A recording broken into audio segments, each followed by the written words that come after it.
Number 21।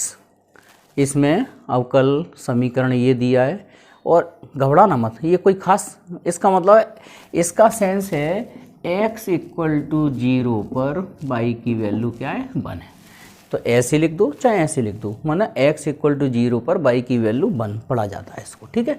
अब यहाँ चरों का पृथक्करण कर देते हैं, तो 1/y dy और इधर sin 2x dx, ठीक है, समाकलन कर दो तो 1/y dy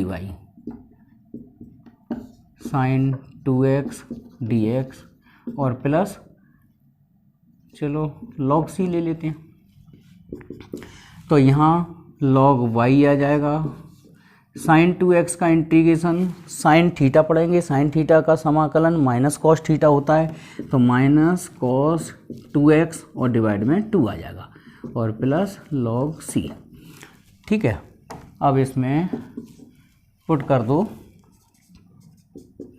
x equal to कितना 0 और y इक्वल टू 1, तो ये आ जाएगा log 1 minus cos 0/2 plus log c, तो log 1 की वैल्यू 0 हो जाती है, cos 0 की वैल्यू 1/2 प्लस log c और log c की वैल्यू आ गई 1/2, ठीक है। c की वैल्यू 1/2 इक्वेशन 1 में पुट करेंगे, आंसर मिलाते हैं। अब इतना रब कर दें क्योंकि बहुत अच्छा सवाल है ये।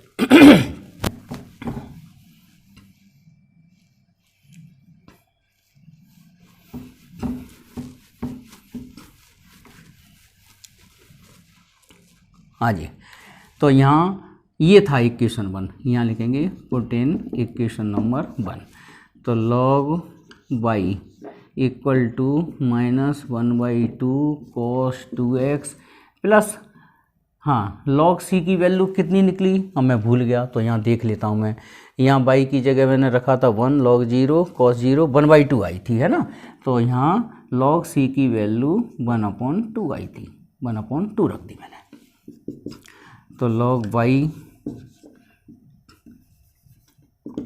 -1/2 कॉमन कर लेते हैं, है ना, या प्लस का ही ले लो, तो 1 minus cos 2x log y equal to 1/2, 1 minus cos 2x का फॉर्मूला 2 साइन स्क्वायर x होता है ना, 2 से 2 कैंसिल हो गया और y यहाँ से हटाएंगे, मतलब log यहाँ से हटाएंगे तो e की पावर साइन स्क्वायर x, ये आपका पर्टिकुलर सॉल्यूशन है, विशिष्ट हल। ओके भाई, कि ये पहले का लिखा हुआ ठीक लगता है, कन्फ्यूजन तो नहीं होता, या जैसे मैं आधा सॉल्यूशन इधर कर देता हूँ फिर उसका जो बचा कुचा हिस्सा है इधर कर देते हैं। एक तरीका और है कि इधर का रफ करें उसके बाद बताएं, आप मैसेज में बता देना मेरे को कि कैसा सॉल्यूशन अच्छा लगता है। चलिए, तो dy dx, तो चरों का पृथक्करण करने के लिए इसके फैक्टर्स करो, इसको 1 प्लस एक्स स्क्वायर, इन दोनों में से वाई स्क्वायर कॉमन कर लो तो ये 1 plus x square, dy dx 1 plus x square common कर लेंगे तो यहाँ बचेगा 1 और इधर बचेगा वाई स्क्वायर। अब यहाँ चरों का पृथक्करण हो रहा है, ठीक है, तो यहाँ 1/1 plus Y square D y और यहाँ पर 1 plus x square D x, ठीक है। समाकलन कर दो इसका, समाकलन, तो ये आ जाएगा 1 plus Y square D Y 1 plus x square D X plus C, ये हो गया tan इनवर्स y, 1 का इंटीग्रेशन x और इसका x की power 3/3 plus c, equation number 1। अब हम देख रहे हैं कि इधर tan इनवर्स y बन गया है ना, तो इधर c सिंपल ले लो, कोई दिक्कत नहीं। अब इसमें पुट करेंगे, जी वैल्यू दी है, x इक्वल टू 0 पर y कितना है 1, तो x इक्वल टू 0 रखना है, y इक्वल टू 1 रखना है, ठीक है। हाँ, अभी तो मैं इस साइड सॉल्व कर देता हूँ, तो मेरे को मैसेज में बताना ये रब करूँ कि इस साइड लिखूँ, ठीक है। चलो, अब ये यहाँ रखते हैं value tan inverse 1 equal to x की जगह क्या रखना है 0 रखना है, तो ये तो सी बचेगा केवल, ये π/4 आ गया इक्वल टू सी, और सी की वैल्यू पुट कर दो इक्वेशन 1 में, तो वी गेट रिक्वायर्ड सॉल्यूशन। तो क्या मिल जाएगा solution, tan inverse y equal to x plus x की पावर 3/3 और c की वैल्यू π/4 आई। तो देयरफॉर फाइनल आंसर हमारा, tan इनवर्स को उधर ले जाएंगे तो tan क्या बना, π/4 पहले लिख दो, π/4 x प्लस x³/3, ये वो कौन सा पर्टिकुलर सॉल्यूशन, विशिष्ट हल। Okay, on integrating direct integrate कर दो, कोई दिक्कत नहीं है। dy/dx का क्या बन जाएगा, बाई, या चाहो तो dy इधर रख दो, dx इधर कर दो, इंटीग्रेशन कर दो, बात एक ही है, ठीक है। e की power x sin x dx, y equal to integrating by part लगा दो, नहीं तो इसका एक फॉर्मूला होता है, मैं यहाँ इसका फॉर्मूला यूज़ कर रहा हूँ, ठीक है। फॉर्मूला क्या होता है आप लोग याद कर लो, e की power ax sine bx dx का e की power ax upon a² plus b² a sine bx minus b cos bx, ठीक है। 13 यूनिट में भी यूज़ किया था। चलो, तो यहाँ a कितना है, 1, इसका इससे कंपेयर करें तो a की वैल्यू 1 है, b की वैल्यू 1 है, फॉर्मूले में रख दो, e की पावर कितना x अपॉन 1 का स्क्वायर प्लस 1 का स्क्वायर और 1 साइन x और minus 1 cos x plus c। तो y इक्वल टू e की power x upon 2 sine x minus cos x plus c, ये हमारा जनरल सॉल्यूशन है, लेकिन उन्होंने पुट पर्टिकुलर सॉल्यूशन मांगा है। x की वैल्यू 0, y की वैल्यू 0 पुट कर दो, तो ये 0 आ जाएगा, e की power 0 upon 2 sine 0 minus cos 0 plus c, तो 0 1 अपॉन 2 साइन 0 की 0 कॉस 0 की वैल्यू 1 प्लस c, मतलब c इक्वल टू आ गया फाइनली कितना, 1 अपॉन 2, है ना। c आ गया कितना, -1/2, इधर आके +1/2 होगा, c की वैल्यू 1/2 पुट कर दो, तो यहाँ लिख दो देयरफॉर रिक्वायर्ड पर्टिकुलर सॉल्यूशन, विशिष्ट हल।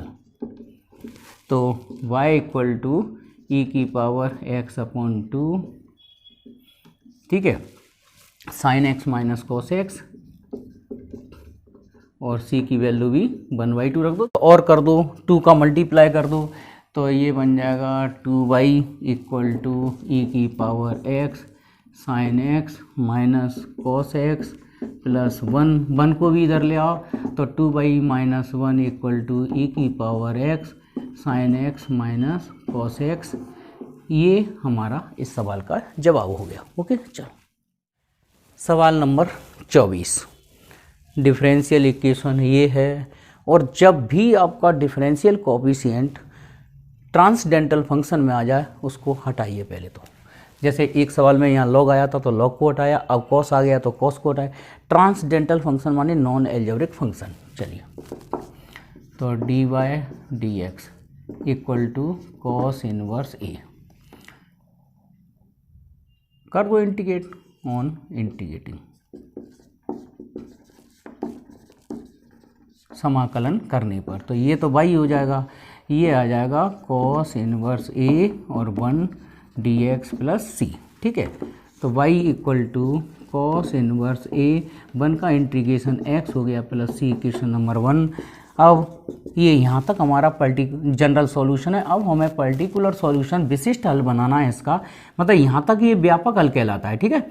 और जब तक c की वैल्यू नहीं रखते तब तक व्यापक हल है, और जब c की वैल्यू रख देते हैं तो वो विशिष्ट हल बन जाता है, ठीक है। चलो, तो इसमें y की वैल्यू, हाँ, x इक्वल टू 0 पर इसका सेंस है x equal to 0, y equal to 2, तो 2 cos इनवर्स a, x की वैल्यू 0, तो c इक्वल टू 2 आ गया, और ये पुट कर दो इक्वेशन 1 में, तो y equal to cos inverse a x, c की वैल्यू 2, तो y minus 2 equal to cos inverse a into x, ठीक है।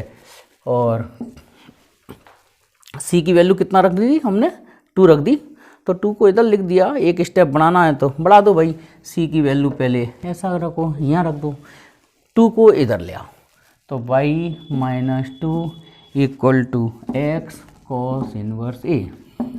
x को भी डिवाइड में ले आओ, क्योंकि हमारी कोशिश रहती है फंक्शन को कॉस की फॉर्म में ही वापस रिवर्स कर दें। मतलब ये क्या है, ट्रांसडेंटल फंक्शन, ट्रिग्नोमेट्रिक फंक्शन है, ये इन्वर्स चल रहा है तो इसको इन्वर्स हटा दो, तो y - 2 upon X equal to A. ये सॉल्यूशन है इस डिफरेंशियल इक्वेशन का। सवाल नंबर 25 इस एक्सरसाइज का 15A का लास्ट अंतिम सवाल है इसका। चलिए कर दो चरों का पृथक्करण, तो 1/y dy 10x dx समाकलन करने पर समाकलन से, तो यहाँ 1/y dy 10x dx और ये log c। अब log क्यों ले लिया, क्योंकि 1/y का समाकलन log y होगा, ठीक है, यहाँ log c ले लिया, ठीक है, तो इसका समाकलन कर दो log y, इसका भी लिख दो log sec x और प्लस log c, log के सारे नियम लगा दो, तो log y। कई बच्चों को log के अगर रूल्स देखना है तो मेरा दूसरा वाला चैनल है, उसमें log के कंसेप्ट वाला, मतलब log के जितने भी नियम होते हैं सारे लिख दिए हैं, ठीक है, सारे वीडियो बना दिया है उसका, log के सारे कंसेप्ट का। तो ये log से log हटा दो, तो y equal to c sec x, equation number 1। अब इसमें पुट कर दो x की जगह 0 और y की जगह 1, तो 1 c की जगह c sec 0 और sec 0 की वैल्यू 1 होती है, तो c आ गया 1 और c की वैल्यू इक्वेशन 1 में रख देंगे, अपना आंसर हो जाएगा, कितना हो जाएगा answer, particular solution y equal to sec x, ये सबसे छोटा आंसर इसका। ओके, चलो इम्पोर्टेंट क्वेश्चन है, बहुत अच्छा सवाल है। चलो